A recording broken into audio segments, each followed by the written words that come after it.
All right, folks, let's get into the NBA trade deadline as we want your thoughts. Who won the deadline yesterday? Give us a heart for the Cavs, a like for the Lakers, a laughing face for Dwayne Wade, he goes back to the Heat, or an angry face for the New York Knicks. Throw in your respective votes here on Facebook Live. I've got my broadcast on my laptop right next to me. I am tracking what you say.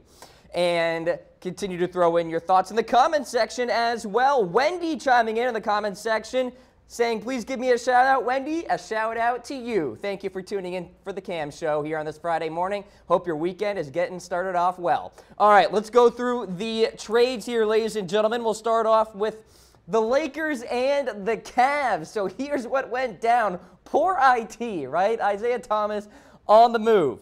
So he goes to L.A. along with Channing Frye and a Cavaliers 2018 first-round pick. The Cavs get Clarkson and Larry Nance Jr. So the big storyline here is what Cavs GM Kobe Altman recently said. Quote, we felt like we were on a slow death march, and that's not something I wanted to be a part of. So rumors were swirling with the Cavaliers that there was a lot of finger-pointing going on within the locker room. And Isaiah Thomas was at the forefront of that finger-pointing. So the Cavaliers, they let go of a lot of players, traded away a lot of guys, a lot of turnover. I'm thinking Monday morning for the Cavs and the Cavs leadership, it's going to be like employee orientation because there are so many new people going to the Cavs. So Isaiah Thomas, L.A., is he even going to start? That is the question for me. Of course, Lonzo Ball, priority number one. Could Isaiah start with Ball? Maybe. I just don't see it. I doubt Isaiah Thomas is really thrilled to be the sixth man for the LA Lakers, but that very could be the possibility for him. Channing Frye, don't expect either of these two to be bought out, by the way. Talking about IT and Frye, they will probably be with the Lakers. And then, of course, that 2018 first-round pick, which is protected. Cavaliers, Jordan Clarkson, huge for the Lakers to clear Clarkson's contract, allowing them to offer 2 maximum contracts next summer, including perhaps LeBron James. Larry Nance Jr., I think he provides good athleticism there for the Cavaliers and good explosiveness on that front court too. Now, LA. This is all about, it seems to me, clearing space for big-time splashes in free agency. More specifically, LeBron James. The LeBron James sweepstakes is on for LA. And for the Lakers to get rid of Clarkson's contract is part of that process. And you're hearing about it in the storylines and throughout the media scope that LA is ready to make that big-time push. Isaiah Thomas, I'm sure they're not absolutely thrilled about getting this guy, especially considering he might be coming off the bench. But I think they are more thrilled about letting go of Clarkson and his contract. And in essence, it's addition by subtraction here. So the addition of Clarkson and Nance come with a price for the Cavaliers, of course. Frees up space for the Lakers. And it's tough to tell if the Cavs actually won all of these trades long term. In the short term, everybody's talking about the Cavaliers. They won the trade deadline. But to me, I feel in terms of the broad scope, the macro perspective here, perhaps the winner is more of the LA Lakers, if you want to think about long term and perhaps LeBron James going to LA.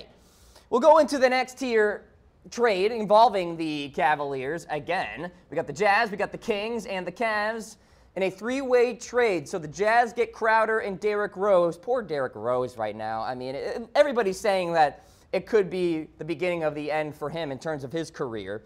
Cavs get George Hill and Rodney Hood. Kings get Shump, Joe Johnson, and a 2020 second-round pick. So I want to kind of touch upon here the changes and the improvements for the Cavaliers with all of these moves that they have made. So projections using the multi-year predictive version of ESPN's Real Plus Minus system called RPM don't suggest this Cavaliers roster is in the same class as the Warriors, but still improved. So RPM projects Cleveland as nearly average defensively, which is actually an improvement because this team currently ranks 29th in defensive rating. However, the projection of an offense 2.9 points per 100 possessions better than the league average would actually be slightly worse than what the Cavaliers have been really sporting to this point. So they got better on defense, according to these projections. Perhaps they're an average defense now, but the offense, according to these RPM metrics, actually took a step back here. All right, so Rodney Hood, I think, will provide good wing rotation ability.